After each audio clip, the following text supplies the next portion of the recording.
Hey there, Math 8. Thanks for tuning in for another episode of Math with Mullins. Today we're going to be looking at reflection. So how can we reflect figures on the coordinate plane? We're going to go ahead and get started with our learning goal. I can reflect figures in the coordinate plane. And then we're going to make some definition and vocabulary happen as well. So in our vocabulary section, we're going to say a reflection is a transformation that flips a figure over something called a line of reflection. And today we'll just be talking about the x and the y axis as your line of reflection. This is a rigid motion, which means the shape will stay the same size and shape, okay? So we're going to try some examples. If you have a highlighter, it might be helpful to use a highlighter for this portion because that's going to help us find our line of reflection. So example 1 says this: the vertices for triangle ABC are the following. A is at 1, 5, B is 1, 1, and C is 4, 1. And we're going to reflect that across the x-axis. Now, the x-axis is this line right here that I'm highlighting now, so you might want to highlight that in your notes. And what that essentially means is if we take the letter A and reflect it across the x-axis, you want to think about how far is A standing away from the x-axis. A is 1, 2, 3, 4, 5 steps. So that means my reflection should also be 1, 2, 3, 4, 5 steps. When you think about a reflection, you want to think about your reflection being the same distance from that line of reflection as it is on the other side, kind of like you were standing in front of a mirror. If you're 2 feet away from the mirror, your reflection should also show 2 feet away from the mirror. A prime's new point is going to be 1, negative 5, and we're going to take notice about how those points are changing. Letter B is only 1 step away from the x-axis, so it'll be 1 step away on the other side. Go ahead and label that B prime. And then C is also 1 step away from the x-axis. B's new point, it will be 1, negative 1, and C's new point is 4, negative 1. So what we have down here, it says, what statement can you make about the x coordinates and the y coordinates for triangle A prime, B prime, C prime when ABC was reflected over the x-axis? Well, if you noticed, 1, 5 went to 1, negative 5, 1, 1 went to 1, negative 1, and 4, 1 went to 4, negative 1. So when we reflect over the x-axis, the y coordinates change to their opposites, okay?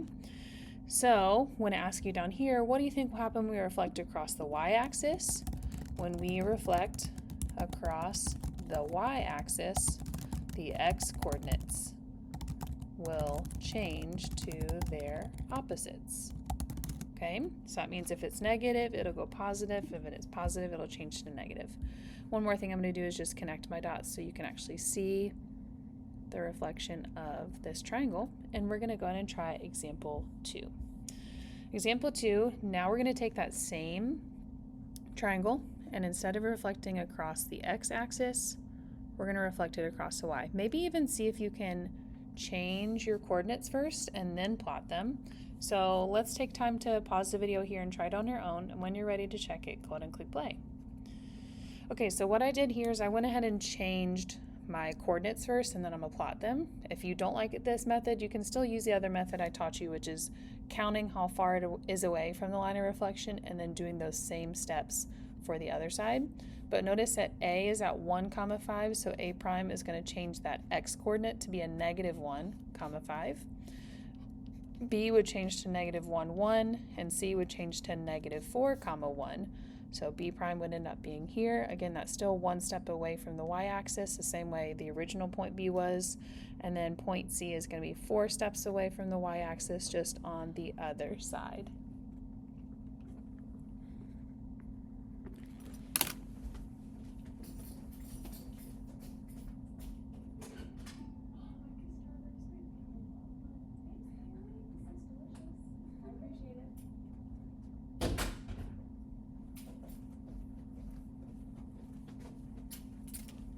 And I just got a strawberry smoothie delivered to me by a student. Thanks. So there's our new points. Hopefully that gives you some good guidance. So just a reflection summary.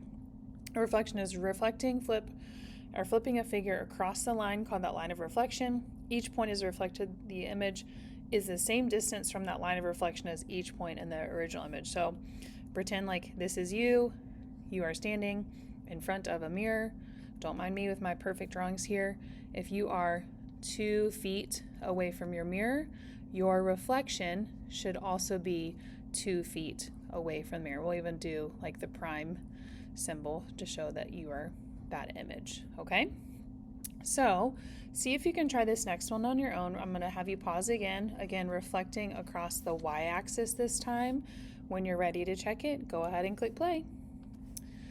All right, our y-axis is here in the middle. 2 ways you can do this reflection. One method is just counting how far is each point away from the y-axis. So W is 2 steps away, so W prime would also be 2 steps away. Or you can take W, and since it's a y-axis reflection, go ahead and change the x coordinate to its opposite. So W prime would be a -2, -3. I like to change my coordinates first, so I'm going to go ahead and do that. X prime should be -4, -1. Y prime should be -8, -2, and then Z prime should be -3, -7. So that once I'm done, these 4 points should show an accurate reflection across the y-axis. 3, -3, there we go. Connecting points as we go, it's still going to show that trapezoid or quadrilateral, but just reflected across the y-axis. On the back of your notes, we have 2 more examples, example 4 and example 5. I'm going to go ahead and give you a chance to try here. What could be the line of reflection for A and B? All right, for number 4, we can clearly see that my line of reflection is being omitted across the x-axis, and the reason why is because I can see A is exactly 3 steps away from the x-axis, and then there's another 3 steps on the other side to show that same vertex flipped over. So we would say the x-axis is my line of reflection. And then for letter B, again noticing A's point, I have 1, 2 steps away from the y-axis, and then another 2 steps on the other side to get point B. So this one is going to be my y-axis reflection. Okay.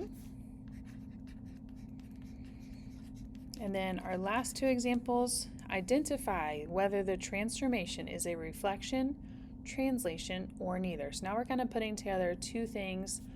Translation is what we learned last class. Reflection is today. So what do we notice about A, B, and C? All right, so we should see this correctly in order. My first option is a reflection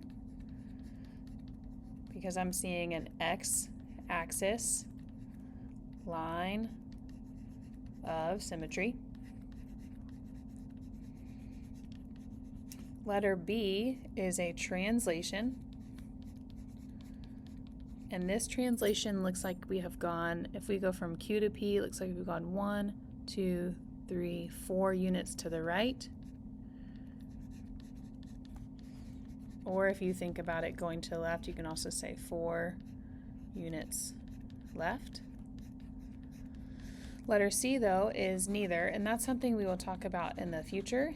Letter C is a representation of a rotation. Specifically, this is looking like a 90-degree counterclockwise rotation. Okay, that'll be it for our notes today. Thanks so much for tuning in. Hopefully this gives you a good idea about how to do some reflections for your homework, and we'll catch you next time. Have a great day.